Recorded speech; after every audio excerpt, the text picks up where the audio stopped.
So crazy week. As we know, the snowstorm hit and kind of pushed a lot of stuff back, even my loads. I mean, I did go home and I knew I probably could have ran west because I watched where the storm was going. But my only thing was, in Texas, they tend to lose power when we get storms, and I didn't want to leave my family at the house without power and it was below zero. Like, I'm sure my wife would have been all right, but I know me, I'm the one with the survival skills. So, I mean, I did prepare, set generators up all around and everything like that. I did everything, and everybody around us lost power except us. So, I don't know. God was protecting us. So, yeah, we didn't lose power, but luckily. But, you know, just in case, I wanted to be home, you know, just to make sure everybody was cool. And, you know, if I had to, you know, basically be the man in the house. But now, my load that I have pushed back because the route that I needed to take, I seen I-20 was backed up. People were there for 30 hours or more. They might still be there. I'm not even sure if it cleared up yet.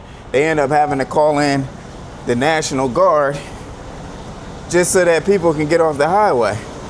Drivers abandoned their trucks because, you know, they were running out of fuel and it's cold. They were going to freeze in there. I think it was 22 confirmed deaths already because of the cold. So yeah, my load delivered late because it was supposed to pick up. The place I was supposed to pick up from, they were closed, and they had me wait till the next day to come get it. None of the workers showed up. So yeah, that load was late, which caused the rest of my week to be late. They said it was fine. They did take one load off of me, which I replaced with a better load. So I'm not mad at that. Better paying load going to the same place. And it's lighter. So I'm not mad at that.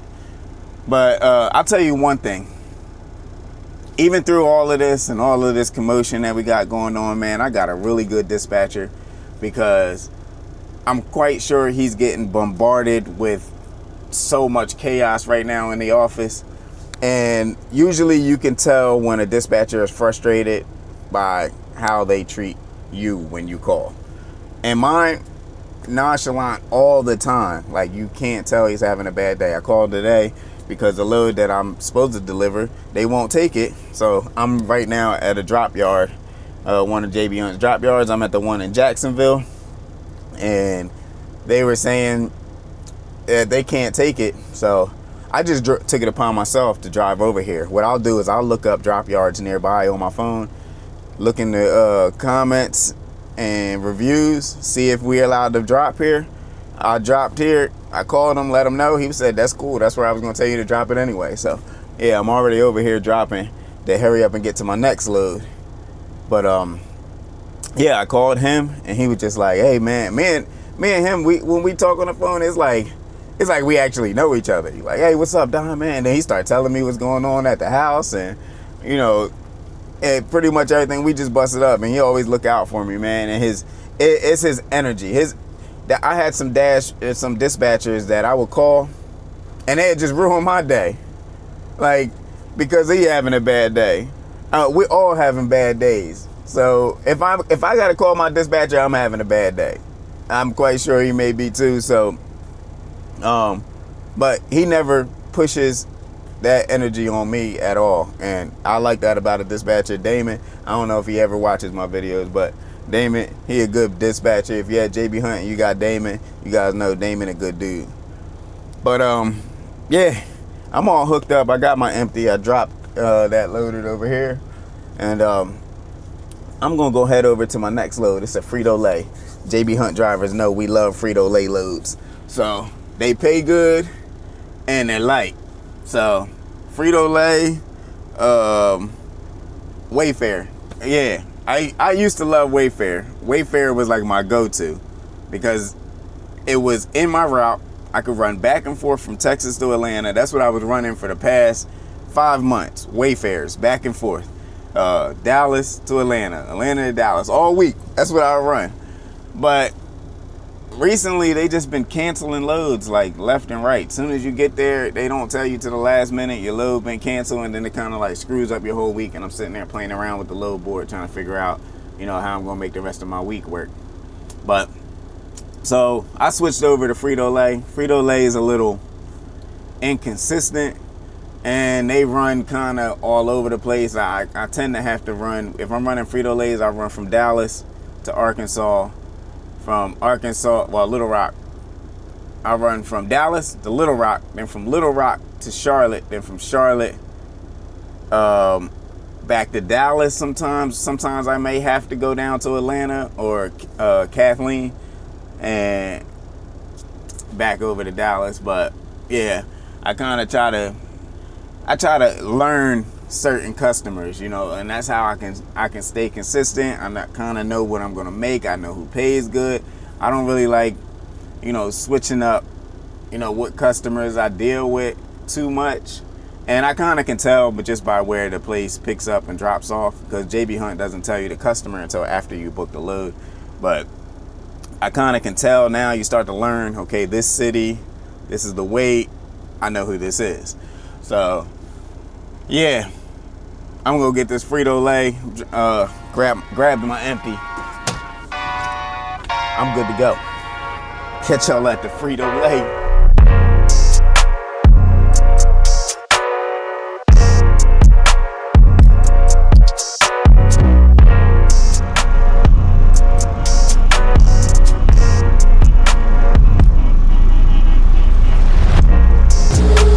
Freezing out here.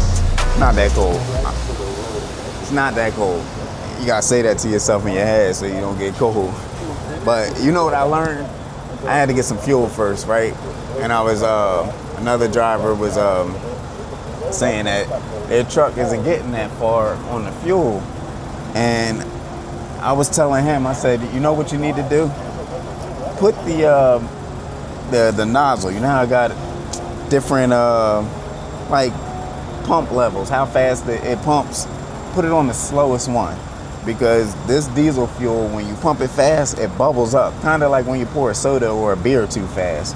It like fizzes up, and that'll make the pump stop earlier than what it should. Then you got a bunch of bubbled up, sudsed up diesel in there, and when it settles out, it's actually not as much as you thought. So what I do is I pump it on real slow, and that way I eliminate all the bubbles that get in there, and I can fill the tank more. Out of these tanks, I'm getting, on a light load, 11 to 1,200 miles. A heavy load, I'm getting easily 9 to 1,000 when I pump it slow. If I did this, and that's running at like 70 miles an hour, but if I did this and put it at the fastest, man, I would get like 8 on a heavy, maybe 1,000, maybe 9 on a light load, running at 70. But yeah, I found you get a lot further if you just put it on the slowest setting and just let it take its time pumping. I'm all good on that side. Go get this other side, hit the road, and yeah, I made it all the way here to Jacksonville from Dallas on one tank, pumping slow. I'm gonna try to make it back, but I gotta kind of go out of route because I gotta go up to Georgia to get this next load. But yeah, my goal is to try to make it back on one tank, back to Dallas. I don't know. We'll see if we can do it.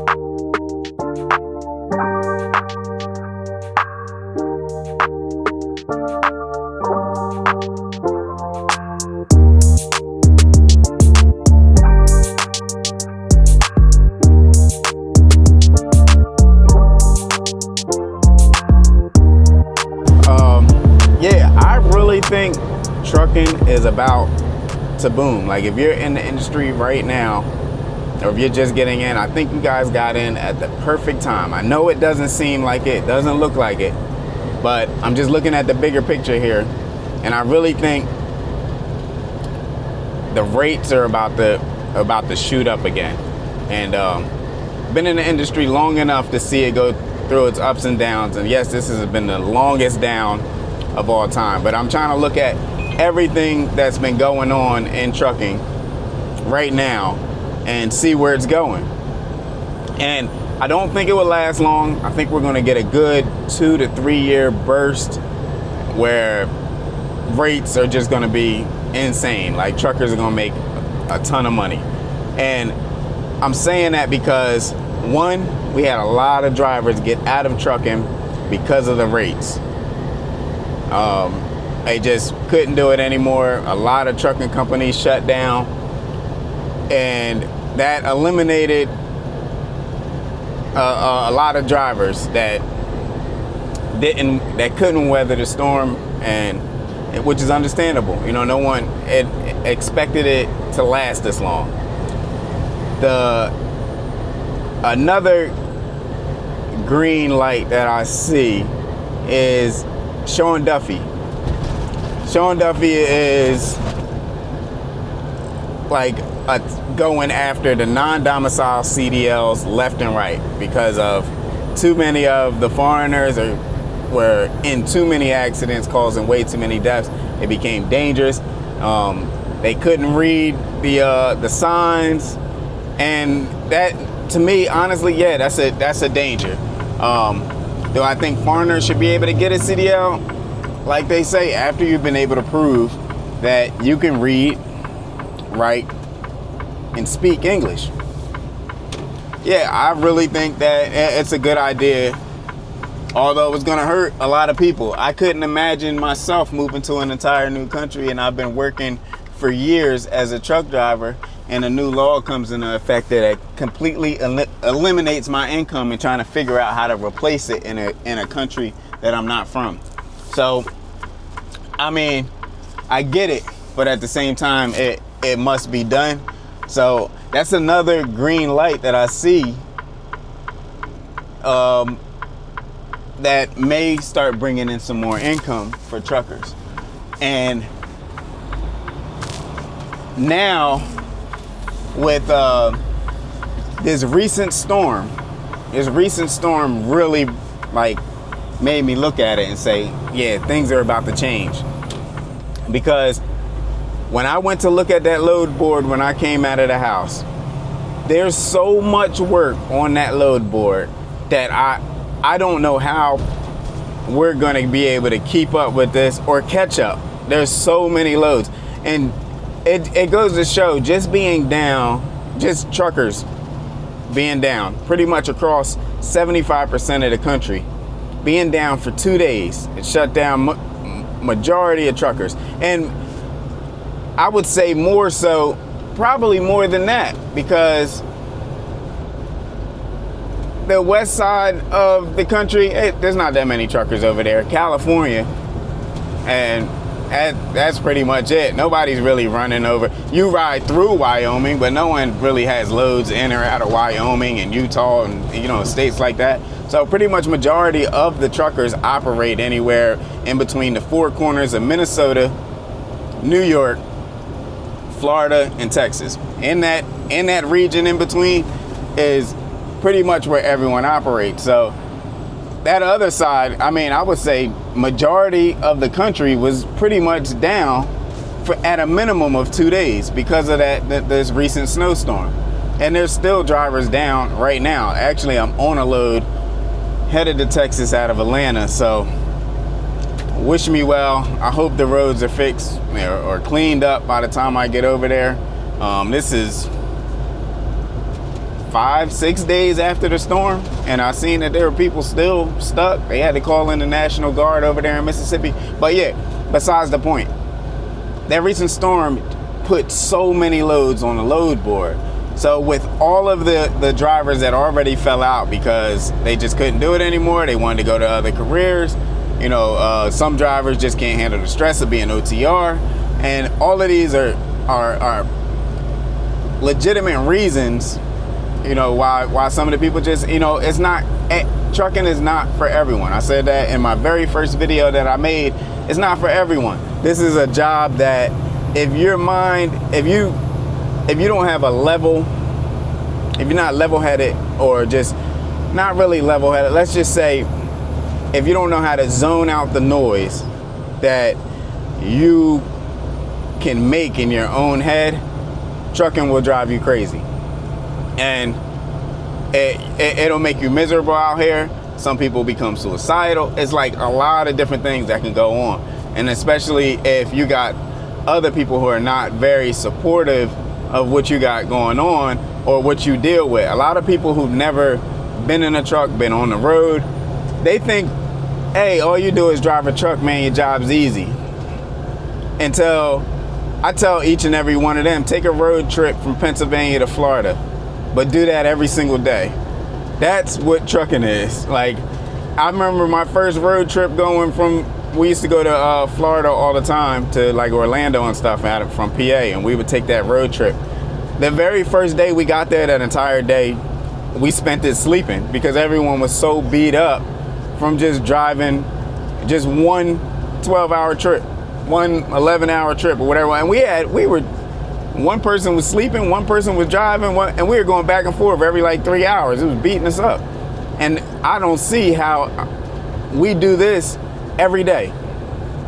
Every day. 10 times more stress, a much bigger vehicle, cars all around you who just, look at this video right here.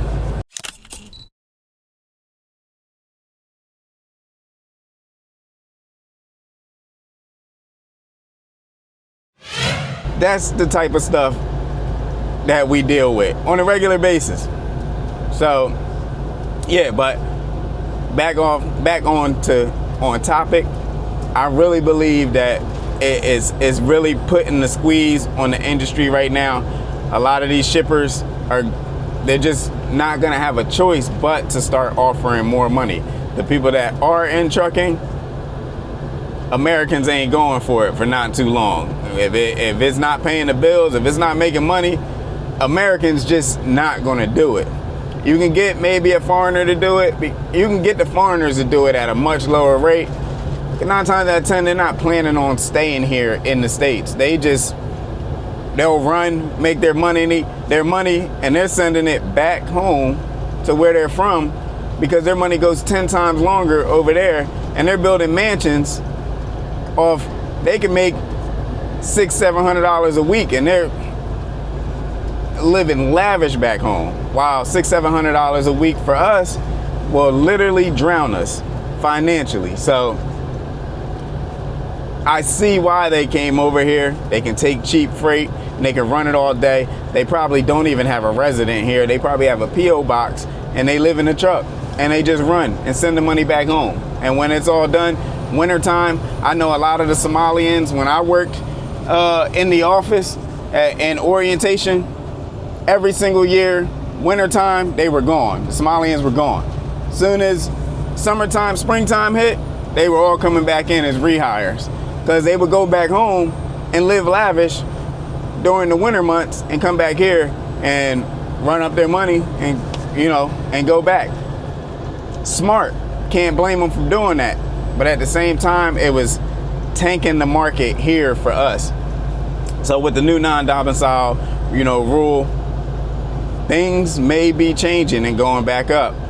Also, you know, it pretty much does the opposite. When they were here in the industry, it does the opposite of what we do to other countries when we move there. Like Mexico City had a bunch of people moving there, Americans moving to Mexico City because the cost of living was so cheap. They were getting luxury apartments and all types of stuff like that. They were bringing so much, you know, of the American dollars into Mexico City that the residents that lived there, it raised the cost of living for them. And they couldn't afford to live in their own country because the Americans came over there. You see it starting to happen to Thailand. So many Americans are moving over to Thailand. Thailand's like, the residents there, sooner or later, they're gonna start getting fed up. You see Thailand is starting to kick some of these people out that moved over there. But I just say, you know, it's gotta be done, because it's gonna ruin trucking for everyone. This will be a strictly foreigner job. You can't live here in the States and drive a truck, and it's one of the hardest jobs that there is. But yeah, and even furthermore, they're starting to even crack down on double brokering. Like, they're just not playing anymore. I just really believe, you know, trucking is an American job that come with American benefits, and truckers are not seeing the benefits of that, of the sacrifices that we make on this road to keep America moving. And we're not seeing the benefits of it. And I honestly don't know how much more truckers are willing to take before they actually do go on a real strike. But I think they're seeing that signal that we're getting really close to that point, and it's time to start fixing some things around here. Now that I see all of these things that are going on in the industry, I really think things are about to change. So if you're in trucking and you're thinking about getting out, you might just want to hold on just a little bit more. If I'm wrong, I apologize. I don't want to hold anyone up from, you know, going or trying to reach new endeavors, but at the same time, this is one thing I'm pretty good at, like just analyzing. I can read a room really good. That's one thing. It's mostly because I'm small, I'm short. That's what short people, that's our power. We know how to read a room really quick. Bigger people usually they don't really read a room. I'm the muscle in the room, so I don't need to read it. But smaller people kind of read. We read the room. This right here, this situation ain't for me. Let me remove myself before it turned bad for me. But hey, I'm just using my instincts here. I really think things are about to turn around. But yeah, guys, that's just my quick video for today. And yeah, just hold on just a little bit more. I really think things are about to change, and we're about to start seeing some real money. I'm out.